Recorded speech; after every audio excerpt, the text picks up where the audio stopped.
Let's fight बयानबाजी। राजस्थान विधानसभा में खुफिया कैमरों को लेकर विवाद बढ़ता जा रहा है। विपक्ष की तरफ एक्स्ट्रा कैमरे लगाकर जासूसी करने के विवाद के बीच प्रदेश कांग्रेस अध्यक्ष गोविंद सिंह डोटासरा ने स्पीकर वासुदेव देवनानी पर कांग्रेस की महिला विधायकों के रेस्ट रूम में कैमरा लगवाने और उसका एक्सेस अपने पास रखने का आरोप लगाया। 100% केवल कांग्रेस और कांग्रेस में भी विशेषकर महिलाओं को रेस्ट रूम से स्पीकर देखना चाहते हैं कि वो किस वेशभूषा में बैठी हैं, कैसी अवस्था में बैठी हैं, क्या बातें कर रही हैं। केवल महिलाओं पे ज़्यादा फोकस है, हम पे तो 1 2 3 पे है ही है, लेकिन महिलाओं पे ज़्यादा फोकस है। और इससे बड़ी शर्म की बात नहीं हो सकती कि एक स्पीकर जैसी संवैधानिक पद पे बैठा हुआ व्यक्ति हमारे प्रतिपक्ष की, हमारी बहनें, उनके लिए अपने रेस्ट रूम में कैमरा लगा करके उसका एक्सेस रखता है। डूब के मर जाना चाहिए ऐसे व्यक्ति को। साहब, वसुंधरा राजे गुट की नेपाल के राजनीतिक संकट ने जिस तेजी से करवट ली, उसने पूरे दक्षिण एशिया का ध्यान खींचा है।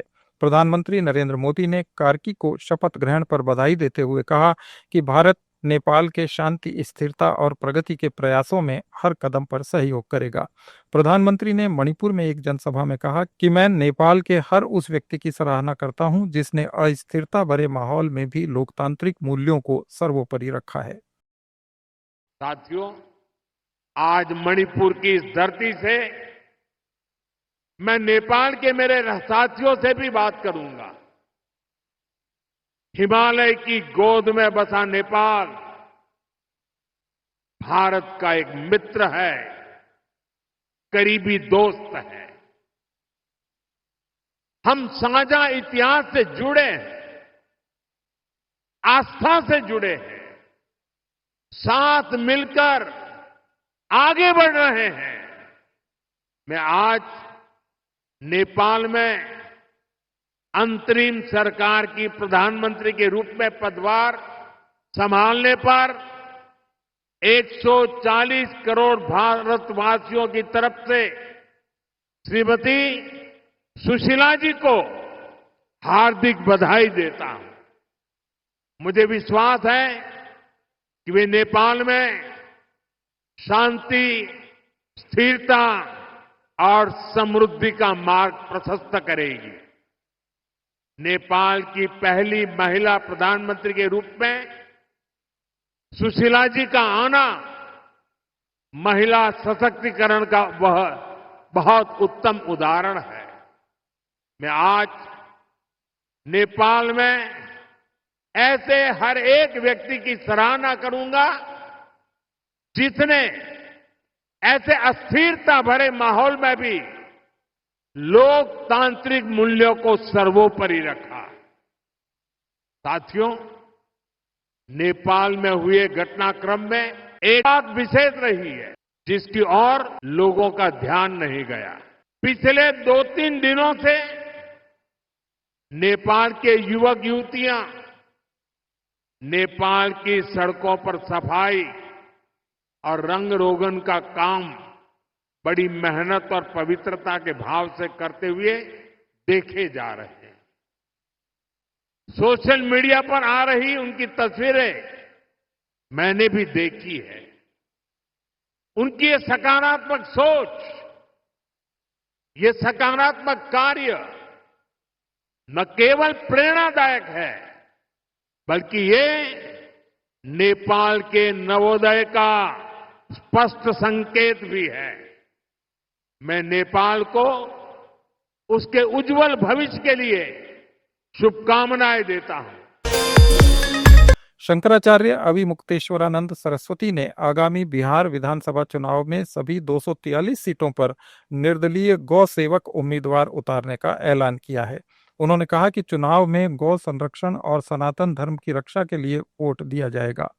उन्होंने कहा कि कई आश्वासनों के बावजूद कोई भी पार्टी गौ हत्या के खिलाफ प्रभावी कार्रवाई करने का वादा नहीं कर सकी है। उन्होंने कहा कि वे बिहार में गौ मतदाता संकल्प यात्रा भी निकालेंगे।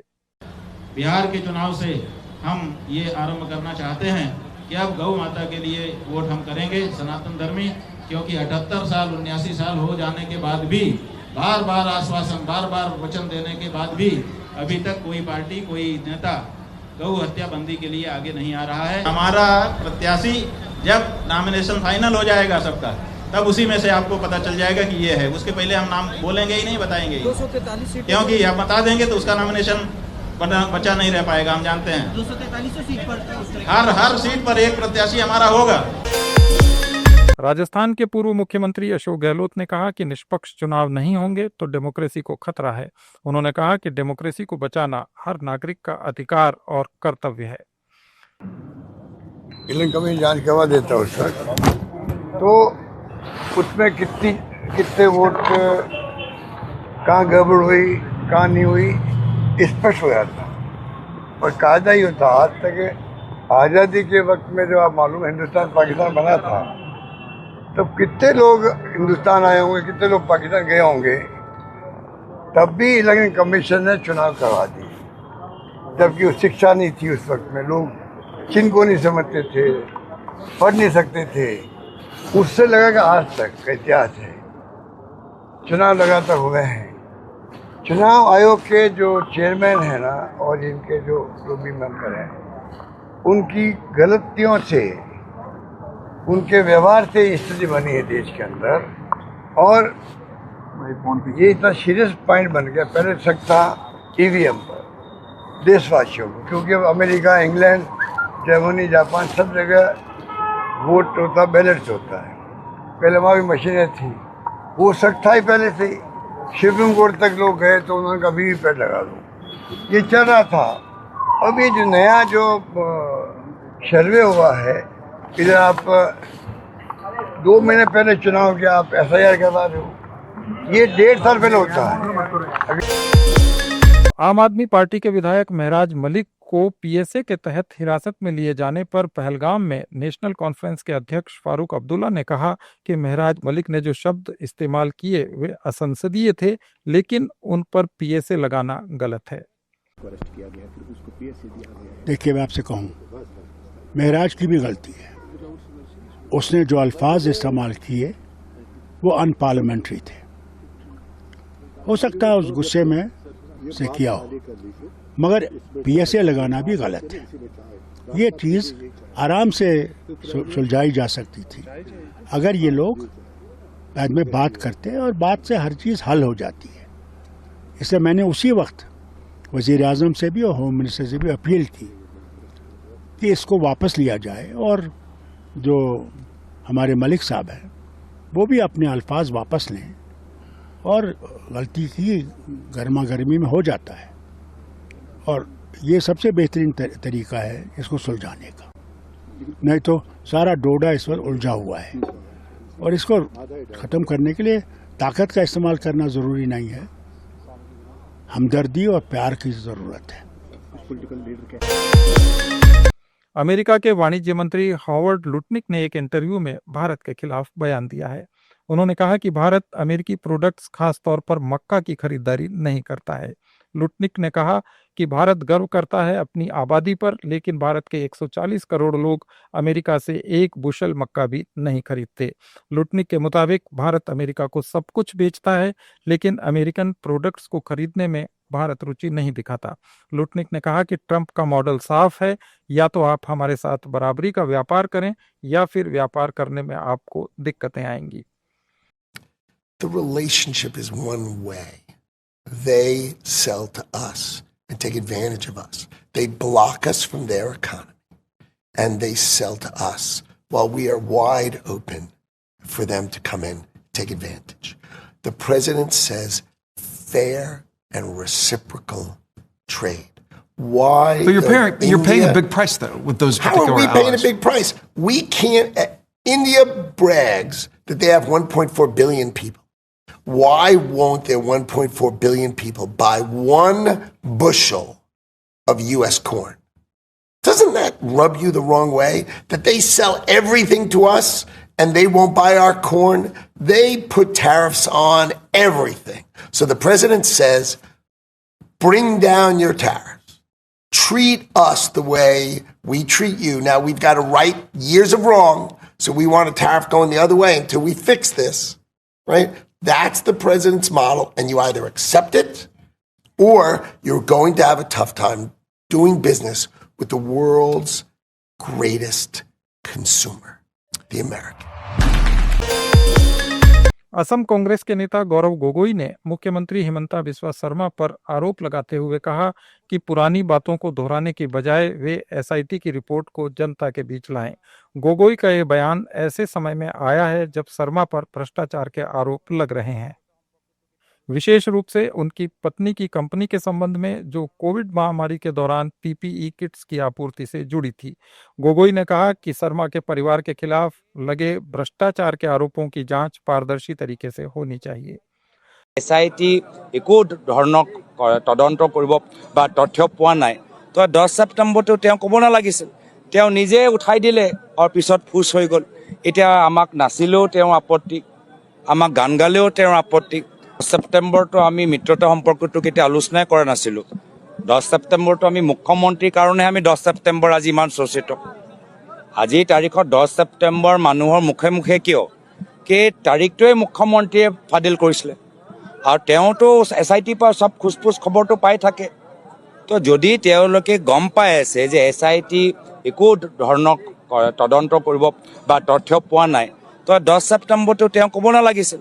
তেওঁ নিজে উঠাই দিলে আৰু পিছত ফুস হৈ গ'ল। এতিয়া আমাক নাছিলেও তেওঁৰ আপত্তি, আমাক গান গালেও তেওঁৰ আপত্তি। আমি কৈছোঁ ইমান টেনশ্যন ল'ব নালাগে, অলপ ৰিলেক্স কুল ডাউন, ৰাজহুৱা কৰক না, কেবিনেট কিয় ৰাইজৰ মাজত আলোচনা হওক, ৰাইজৰ মাজত মুকলি হওক। আমিতো বিচাৰোঁ ৰাইজক পৃষ্ঠাৰে ৰাইজৰ মাজত মুকলি কৰক। মুখ্যমন্ত্ৰী এইটোৱে কৈছোঁ, এইখিনি মানে ভাঙা কেছেটৰ দৰে আমি একেখিনি কথা অসমৰ ৰাইজে যোৱা 6 মাহ পৰা শুনি আছে। একদম মানে ভাঙা পুৰণি কেছেট একদম মানে এইটো 6 মাহ পৰা শুনি আছে। लद्दाख के सामाजिक कार्यकर्ता और इंजीनियर सोनम वांगचुक ने लद्दाख के लिए संविधान की 6ठी अनुसूची को लागू करने की मांग को लेकर अनशन के चौथे दिन एक वीडियो संदेश जारी किया।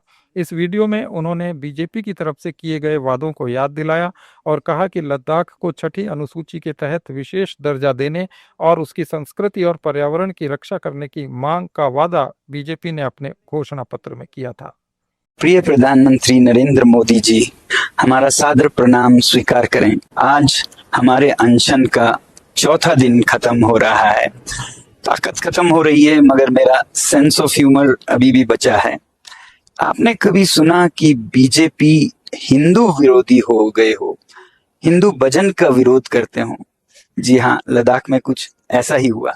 इससे पहले मैं आपको ये बताऊं कि बीजेपी वो पार्टी है जिन्होंने लद्दाख को 2019 में यूटी का दर्जा दिया और जिसके लिए सब खुश हुए और मैं उनका बड़ा प्रशंसक भी बना। और यही नहीं, उन्होंने ये वादा भी किया कि लद्दाख के संस्कृति और प्रकृति को 6वें शेड्यूल में संरक्षित किया जाएगा और इसे उन्होंने अपने मैनिफेस्टोज में पहले बिंदु की तरह घोषित किया और लद्दाख के लोग बहुत खुश हुए और सब ने उनको वोट देकर जिताया। यहाँ की हिल काउंसिल बीजेपी की बने। मगर अगले 2 साल में उन पर उद्योगपतियों का बहुत दबाव आया और फिर वो मुकर गए कि 6वां शेड्यूल आपको हम नहीं दे सकते। और इसीलिए मैं और लद्दाख के सारे लोग 3 साल से बार बार अनशन कर रहे हैं, पदयात्रा कर रहे हैं, ये विनती करने के लिए कि आप अपना वचन निभाएं और लद्दाख को ये संरक्षण दें 6ठी शेड्यूल में। अब दोबारा ये थे आज के कुछ अहम बयान। अपडेट्स के लिए जुड़े रहिए लेट्स माइक के साथ।